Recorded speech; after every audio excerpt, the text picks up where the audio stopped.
We're on Jazz Street with a couple of friends who are here because they got a couple of things happening in their lives, like a show tonight and tomorrow. Gillian, Margot, Geoffrey, Keezer, welcome back to Rochester. Thank you. It's great to be here. Thank you. It's good to be back. So the last time we spoke, it was a kid ago. So congratulations. Thank you very much. Thank you.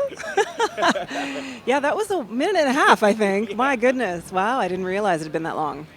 So talk about life, juggling life as a mom and being an artist and all that jazz. Well, I think it's like most parents, musician parents, you travel, you have your child with you, whenever you can. But I'm happy to see that I'm not the only one. I see, Linda Mahano doing it. I see Roxy Koss doing it. We all just kind of make it work. That's what moms do. And dads too. Yeah, same thing for you, Geoffrey. Last time we spoke in person. Yeah. That's true. And it's funny because, you see a dad on the plane with a kid and everyone's like, ooh, super dad, you're doing it. And you just expect, the moms to handle it. But, we make it work and we bring him along and he hangs out at their sound checks. And, I don't know if he likes the music or not, but it doesn't matter, So give us an idea for tomorrow's show at Max's, doing 2 sets, and give us an idea of what music will be in the band. Or will it just be the two of you, or what's it going to be like? Yeah, it is just the two of us. It's a project that we do from time to time. It's a combination of familiar Great American Songbook tunes, contemporary pop covers, some original music. It's just a whole hodgepodge of stuff, but we figure there'll be something in there for everybody, And for you, Gillian, what I love is how you can choose things from Portishead to Stevie Wonder and everything else in between. So how do you create a set list to make it work for you?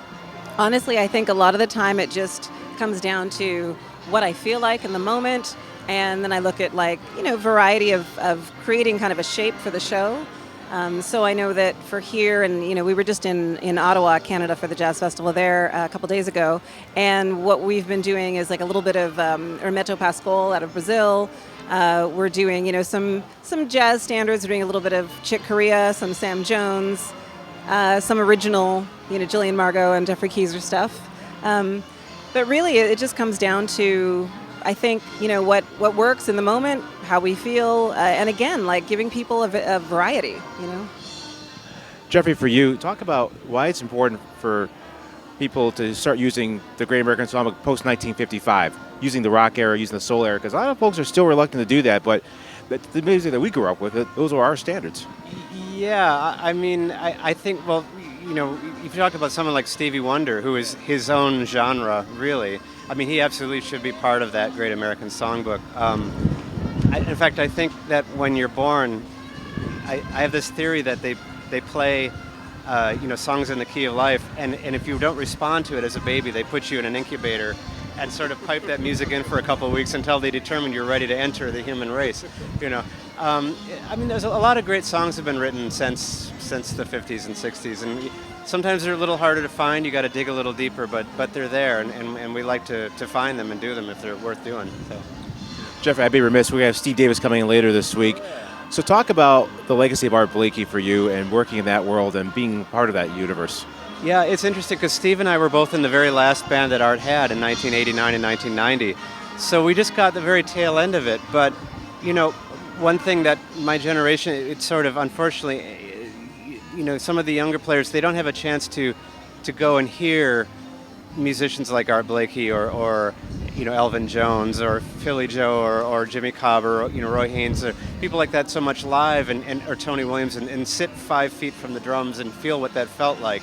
So, part of that was just being able to be in the room with those musicians and obviously being on stage with someone like Art Blakey, that feeling permeates you and kind of stitches itself into your DNA and you carry it with you your whole life. So in a way, I feel like responsible to the younger musicians to just try to share a little bit of what that feeling was about and what the energy and intention behind that music was about, So that being said, as an educator, Geoffrey, trying to instill that passion that Art had and our elders had for this music, it's an oral tradition. So how do you instill oral tradition in a conservatory setting? Well, one thing is you have to be holistic about it. You have to look at the entire culture that it came from. It's not just notes and chords and you have to play this note correctly on this scale, because when you look at the overall picture of Black American music. I mean, I'm not an expert, but I've been at least invited, to have a seat at the table, and it's. There's much, a lot of times the theory doesn't quite always work out. It's an imperfect system. And someone's music, like let's say Wayne Shorter or Duke Ellington, this music is constantly evolving with the artists that do it. And someone like Duke Ellington, he played something like Take the A Train or Satin Doll 50 different ways throughout his career. And Wayne Shorter's, his tunes changed, and Miles Davis's music changed. So it's a living, breathing, constantly evolving art form that I'm really proud to be part of. Here's the little guy.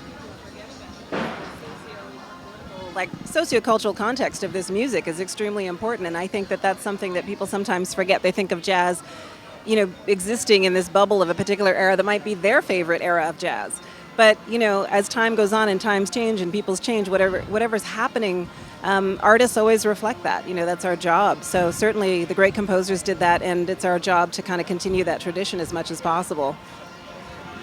So Geoffrey, I know you're getting ready for your show tonight, so give us an idea for you what's going to be like to play with Joe and just that whole world, and Tommy Smith. Yeah, well, the three of us have never performed together as a unit before. Really? We've played separately. Joe and I have been playing together in various groups over the years for many years. And Tommy Smith is someone who I've collaborated with a little bit, but mostly as an arranger and composer. He runs a band in Scotland called the Scottish National Jazz Orchestra, and I've been one of his staff writers for about 15, 17 years now. But it's going to be a lot of fun playing with them in a trio, which we've never done before. So Can't wait to check it out. Yeah, me too. Well, thanks so much again for doing what you guys do, and I really appreciate it. And congratulations again on the next generation. Thank you. Nice to see you again. Yeah. Thanks for having us.